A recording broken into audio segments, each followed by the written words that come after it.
Hey, it's Des back with another video. So for this game, I'm going to be talking about the Arsenal-Brentford game. 3-0, fantastic performance. Probably one of our best performances this season. Especially that second half, I think we played really well, controlled the game. So straight in, I'm going to talk about who I thought was my man of the match, Thomas Partey. Great performance from him.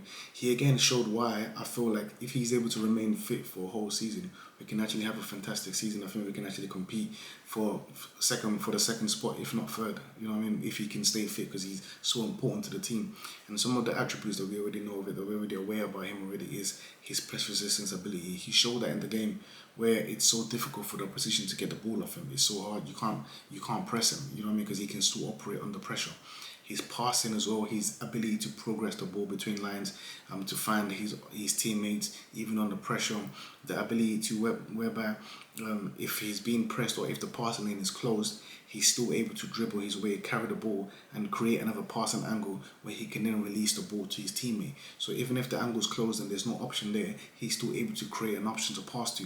Another thing I also mentioned, I spoke about on Twitter as well, was these little clicks that we have in the team, where in the deep period we've got the centre backs and the goalkeeper. On the left hand side we've got the left back, the left centre mid, the left wing, and then the right side we've got the right back, the right centre mid, and the right wing. What Partey does really well is that he's like the central figure in this, whereby he offers himself to them as an option to release the ball. So he can offer himself. So whilst we're building from deep, he offers himself to the defenders and the goalkeeper as like an extra man, free whilst they're being pressed, whilst we're trying to build the play to release the ball to. The same on the left hand side as well. And even on the right hand side, where he offers himself as like a free man that they can release the ball to in order to recycle possession. And it's not just to recycle possession, he's also available whereby if the left hand side you use him as an option to recycle possession, he can also switch the ball to the opposite side, to the right side. And then whilst the markers are still on the left hand side and the opposition are still dealing with our player on the left hand side, he's already switched the ball to the right hand side, and we can start attacking from that side already. So he just offers this ability to basically be like a central figure in the whole team that helps us to progress the ball through the pitch from back to front and from side to side as well. And then that's not the only part of his game as well. It's also his off the ball, what he does off the ball as well, which includes in the defensive part of the game as well. His ability to position himself in the right places at the right time, so that when the opposition are trying to build up play or find their man between lines, he's always in the right position. Because what he does really well is, whilst the opposition are playing, if they're moving to the left to the right hand side, he kind of shuttles around and moves himself to the other side as well, to ensure that he's basically just there waiting to receive that ball. If they try to break lines, he's just going to be available there to receive the ball. What he also does is that he's really good at winning his duels as well. So even if the ball is in the air or the ball's on the ground, when he goes in for 50-50s, he always, most of the time, he wins that 50-50. He's never in a situation whereby he goes to win a 50-50 and then he gets bypassed. Never again, like I said, so that's with the press. He goes up there and he wins the ball the majority of the time.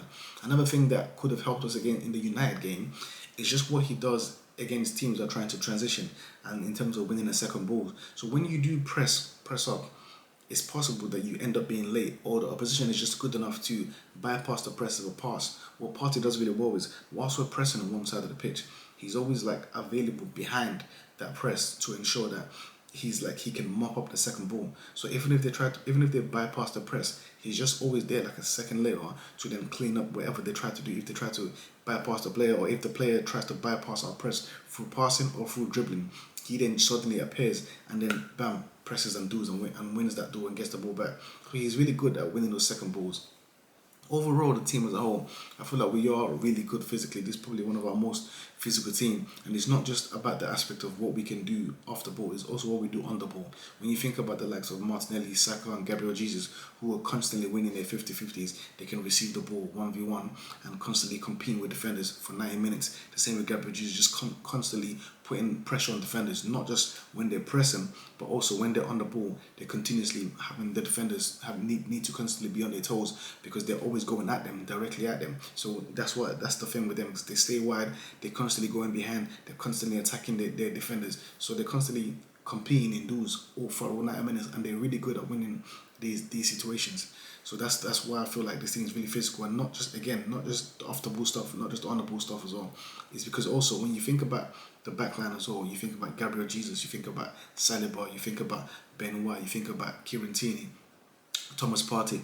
All of these guys are really good at winning duels and really good at 1v1 situations or defending in isolated situations. You think about like why we play in the high line, you see how high up we are. The high line is just so we can be compact, but you can't always, you're going to have situations whereby teams are going to bypass your compactness or try to transition. And what these guys do really well is, whilst we're in that high line, they're able to, when the opposition do bypass, they're able to play in these isolated situations and win their duels against the defenders. When you think about the situation with Saliba and Ivan Toney, Brentford played that pass through the middle, Saliba chased them down and got the ball back. So that's a defender that can play in isolated situations. Of course, you're going to be organised, but you are going to get situations whereby your shape has been broken and you have to be able to defend by yourself alone. And we've got defenders that can do that. Kieran Tierney, Gabriel Jesus, Saliba, Ben White, they're all players that have the physical qualities to be able to deal with transition situations and defend in isolated situations, which is why playing the high line works really well. It's difficult to play a high line if you have defenders that can't deal with isolated situations, that can't deal with men by themselves or all alone, because you're always going to end up in these kind of situations. You're always going to end up in these kind of situations.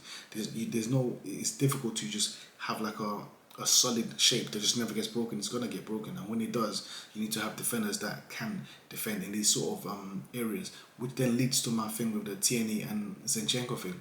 I feel like when we do play against teams that are more transition heavy and are really good on the counters, take Tottenham for example, they're really good on the counter, it helps a lot if you have someone like Tierney over Zinchenko, more so because Tierney is a lot better in terms of winning duels. He's better in those 1v1 situations at tracking runners, making recovery runs, compared to Zinchenko, who would offer us more in games where we dominate the ball and he can play in between lines, high up the pitch, rotate in with the left winger and the left centre mid, where he plays more as like a midfielder. He's more suitable to those kind of games, whilst Tierney's more suitable to the games where we have to constantly deal with counter-attacks and have to make these runs in behind whilst we're playing our high line to try and stop teams from counter-attacking us and exploiting the space in behind. So I feel like for me that's the little, from there we can use those two together and then we can actually even keep them fit by rotating those situations, rotating them. So overall, that Brentford game, I feel like we controlled the game, as I mentioned already, our best performance. Not just the fact that we also controlled it, but also the fact that whilst we had the ball, we monopolised possession, ensured that it wasn't turning into a back-to-back or like an end-to-end game. And at the same time, we were constantly creating chances as well, over and over. We were creating so many chances, preventing them from creating any chances. And even when they did create the chances, as I mentioned, the physicality of the team came into play because we dominated them technically, dominated them physically. Just overall, a fantastic performance from us. The last thing I'll mention is Saka's role in the game today. For me, that's probably his best performance this season, simply because he wasn't isolated on the right side like he normally is. And the reason why he wasn't isolated so much like this was because Ben White overlapped a lot more and Vieira put himself on the right side a lot more as well. I think that's something that Odegaard needs to do, and that's something that Ben White needs to replicate a lot more often. And I think the reason why we're able to do that is because we control the game so much. When you control the game so much like that, it gives the team the confidence to position themselves even more higher up the pitch and then pick up these positions. And being able to play that higher up the pitch allowed Saka to be inside a lot more. And when Saka's inside a lot more, we see more of his game, not just more of his creativity, but also more of his shooting as well. Because he's not having to face three defenders all the time, and then he has to cut back, which then limits him to just playing those crosses on the right side all the way to the back post. It limits him. But when he's inside, he's more able to offer a lot more to the team when he's over there. So I like the way we played, and I feel like even when Odegaard comes in for Vieira, he also needs to copy what Vieira did in that game as well, and Ben White needs to continue to replicate that performance. Anyways, thank you guys, see you in the next video.